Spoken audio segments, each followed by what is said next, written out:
Mazal Tov à Yossi Taïeb, le premier député natif de France élu à la Knesset ce mercredi. On en parle dans un instant dans les coulisses de la Knesset. Les coulisses de la Knesset. Pour mieux comprendre les enjeux du Parlement israélien, avec Michael Blum et Shraga Blum. Bonjour Shraga.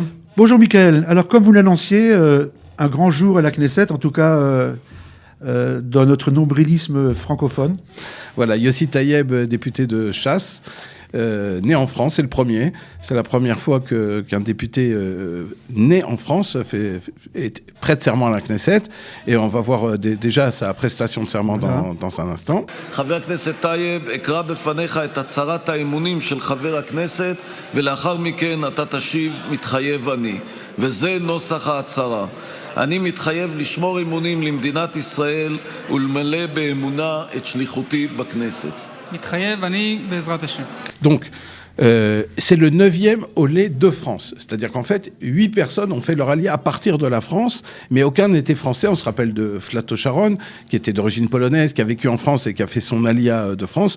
On peut préciser aussi, pour les gens, un peu d'histoire, Shmuel Merlin, qui vivait à Paris et qui, dans la fin des années 40, où il vivait, a décidé de faire son alia et en fait a attendu pour faire son alia sur l'Altalena. Il faisait partie des dirigeants du Khérout, donc c'est une alia de France par bateau. Et évidemment le Rav Chaim Amselem, qui lui aussi a été un moment député de chasse, qui était né en Algérie, mais qui était passé son enfance à Lyon et qui a fait son alia aussi à partir de France. Et on souhaite beaucoup de réussite à Yossi Taïeb, qui est déjà passé sur les ondes de la radio. Et qui... On entendra parler, j'imagine, par la suite. Voilà. Donc le sujet du jour, au-delà de Yossi Taïeb, c'est le Corona, une fois de plus. Et avec un grand coup de gueule, si on peut dire, de Naftali Bennett, qui, on le sait depuis qu'il était déjà ministre de la Défense, a décidé de prendre ce problème à bras-le-corps et qui a fait un discours mémorable à la Knesset, très même agressif, très... motivé, vraiment, avec 15 points qu'on ne va pas évidemment citer intégralement. גיבשתי 15 המלצות מעשיות להיום, שאפשר לעשות היום כדי להתחיל למשוך את הציבור הישראלי מתוך הבוץ. Alors donc, il a exhorté, puisqu'il est dans le gouvernement, il en a profité aussi pour attaquer le gouvernement. Il n'est pas dans le gouvernement. Il est dans l'opposition, pardon. Dans l'opposition, oui. voilà. Et donc, il a proposé 15 points. On ne va pas les citer tous, mais normalement, par exemple, mobiliser des étudiants et les former pour faire des études épidémiologiques, privatiser les dépistages Oui, on se rend compte, on l'a vu cette semaine, que plus il y a de tests, plus il y a de malades. Et donc, en fait, plus on fera de tests, plus on sera capable d'endiguer la pandémie. Et il demande aussi, par exemple, au gouvernement de prendre des décisions, de mieux expliquer les décisions qu'il prend, et aussi de proposer, ce qu'il avait déjà proposé pour lui-même, un projecteur, c'est-à-dire quelqu'un qui sera responsable de toute la gestion du corona.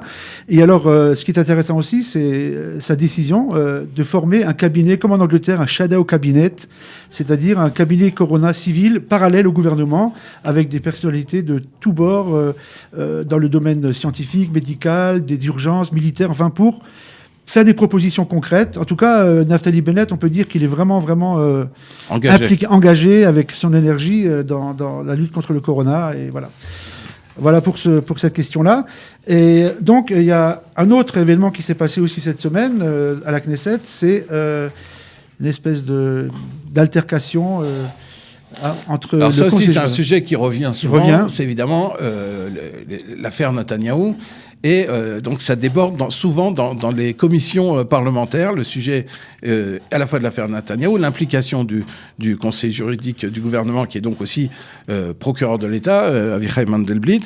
Et donc là, ce qui s'est passé, c'est que Netanyahou finalement attaque Avichai Mandelblit. Alors on va voir... Voilà. Pourquoi ? Parce qu'il a fait la demande à la commission des autorisations de pouvoir recevoir un don de 10 millions de shekels d'un ami qui est homme d'affaires dans le Michigan pour financer ses frais de défense. Et Avichai Mandelblit a refusé en invoquant la loi qui dirait qu'une personnalité publique n'a pas le droit de recevoir des cadeaux. Alors on va voir tout de suite ce que chacun a dit. Donc Binyamin Netanyahou a fait dire par ses services, plus se révèlent les actes illégaux passés du conseiller juridique du gouvernement, plus il s'en prend au Premier ministre et à la droite. Les conflits d'intérêts du conseiller juridique sont criants. D'une main, il rédige un acte d'accusation aberrant contre le Premier ministre, et de l'autre, il sabote sa possibilité d'assurer correctement son droit d'élémentaire à la défense en lui interdisant l'aide d'un ami qui ne coûterait pas un centime aux contribuables. Voilà comment se présente une enquête politique qui s'achève par une mise en examen politique. Alors évidemment,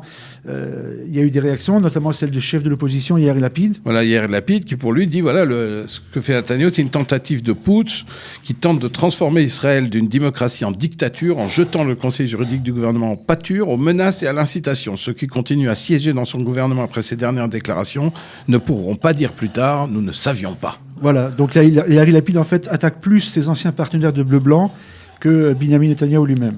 Alors, une remarque intéressante d'un ancien ministre de la Justice, Chaim Ramon, qui n'est pas réputé pour être de droite, mais qui a pas mal de dents contre le système judiciaire, et qui dit que dans ce cas, justement, d'après lui, le conseiller juridique du gouvernement, Avichai Mandelblit, aurait mieux fait de ne pas se prononcer sur cette question, de laisser ça à d'autres, parce que comme ayant lui-même signé l'acte d'accusation contre Binyamin Netanyahou, toute décision qu'il prendrait, comme celle-ci, par exemple, concernant une aide financière pour sa défense, peut être considérée comme un conflit d'intérêts, en tout cas, amenuiserait encore plus l'image négative qu'une partie de la population a envers le système judiciaire. Peut-être que... Oui, pour ça, récemment, Chaim Ramon, qui a quitté la vie politique depuis quelques années, mais s'exprime souvent, et souvent à contre-courant de ce qu'on imagine, en prenant la défense de Netanyahou, non pas à titre personnel, en disant Netanyahou est innocent, mais au niveau justement de la loi et du fonctionnement du système. Et d'un autre côté aussi, on l'a vu par rapport aussi sur d'autres sujets dont on reparlera, sur l'annexion, sur beaucoup de questions. Et Chaim Ramon est devenu une voix qu'on écoute. On rappelle que ça a été un des anciens leaders du Parti travailliste et du Kadima était aussi à Kadima. Et surtout, il était ministre de la Justice. Donc, et d'ailleurs, il était contre l'activisme de la Cour suprême. Voilà, comme beaucoup de gens qui ont été ministres de la Justice, mais qui n'ont pas réussi à... Comme Daniel Friedman à l'époque. Voilà, exactement. Voilà. Alors, on passe à notre rubrique rose et cactus. Alors, la rose, cette semaine... Une double rose, Double rose, voilà. Alors, ce qu'on ne sait pas, c'est qu'à la Knesset, depuis quelques années, il y a un directeur général. Avant, il y avait ce qu'on appelait le Maskira Memshala, le Maskira Knesset, le secrétaire de la Knesset, qui s'occupait des questions parlementaires, de vérifier qui présente les lois, comment ça se passe. Le système de la Knesset est tenu par ce poste. Et Dalia Itzik, quand elle était présidente de la Knesset, a décidé qu'il fallait en plus un directeur pour gérer le bâtiment, l'institution, pour s'occuper de tout ce qui est administratif. Au-delà, on parle pas seulement de 120 députés, mais de 120 députés qui ont chacun 3-4 personnes. Et c'est aussi les restaurants, les buffets, la logistique ouais. de plusieurs étages, de plusieurs bâtiments. Ouais. On sait que sous Yuli Edelstein, la Knesset a beaucoup progressé, elle est devenue une Knesset écologique. Donc il y a beaucoup de choses qui ont été faites. Pour ça, il y a donc un directeur de la Knesset. Alors, il y a un nouveau directeur depuis cette semaine qui s'appelle donc Sami Bakalash. Il est né en Uruguay. Il a fait son œuvre quand il était encore enfant. Et il a un CV qu'on ne va pas détailler, mais il est expert comptable et il a travaillé pour les plus grosses sociétés de ce pays. Et donc, il a été nommé proche du Likoud et du nouveau président de la Knesset, Yariv Levin.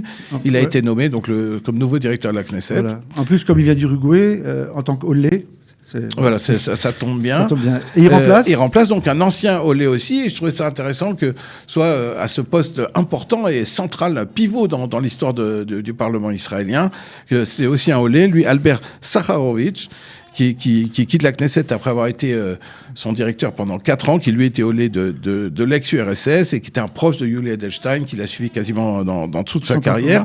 Et alors, chose étonnante, pour la première fois, il y a eu une commission, une réunion de la commission des finances, dirigée par Moshe Gafni, qui s'est réunie pour remercier le travail important qui a été fait. C'est un travail de l'ombre, mais très important. Voilà, alors comme c'est les coulisses de la Knesset, il fallait qu'on rende hommage à ces gens qui, dans les coulisses, font énormément. Et c'est aussi un hommage au Olim Khadashim, enfin Olim en tout cas. Exactement, Olim de la Knesset. On a commencé avec Yossi Taïeb, on continue avec l'Uruguay, l'ex-URSS, et un cactus pour quelqu'un qui n'est pas Olé. Qui n'est pas Olé du tout, c'est Yair Golan, le député, je ne sais pas si on peut dire Meretz. Yair Golan est aujourd'hui l'homme le plus à gauche de la Knesset israélienne. Le plus à gauche, et aussi qui a des déclarations parfois surréalistes.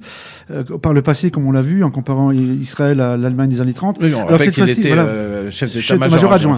Et cette fois-ci, alors, il a tenu des propos qui sont assez scandaleux, c'est-à-dire qu'il était à l'époque, en 2006, lors de l'expulsion des Juifs de l'avant-poste d'Amona, c'est lui qui était commandant de la région, de la division Judée-Samarie, donc c'est lui qui a supervisé l'expulsion. On se rappelle ces images de policiers à cheval, etc.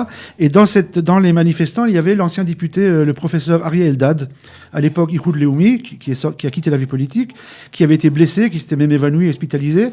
Et Yair Golan, à la radio, a dit « Je suis très heureux qu'il ait pris des coups.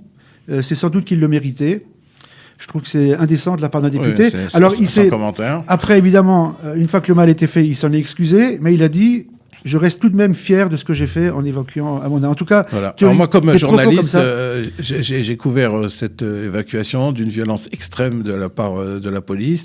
Les enquêtes ont duré des années, mais on a vu des gens blessés, certains grièvement, évacués en hélicoptère après. Et Golan a dit « Rappelons que les manifestants aient jeté des pierres. » etc. Il y a eu une violence... Le manifestant n'était pas à cheval. Mais en tout cas, dire que je suis heureux que Arieh Eldad ait pris des coups de la part d'un député qui se veut faire une nouvelle politique. De classe. Ça manque de classe, ouais. Ça le dégrade un peu, comme ancien officier. Voilà. Alors, on en reste là. À la semaine prochaine. Shabbat shalom. Et au revoir, Michael. Au revoir, chers auditeurs. Les coulisses de la Knesset. Pour mieux comprendre les enjeux du Parlement israélien, avec Michael Blum et Shraga Blum.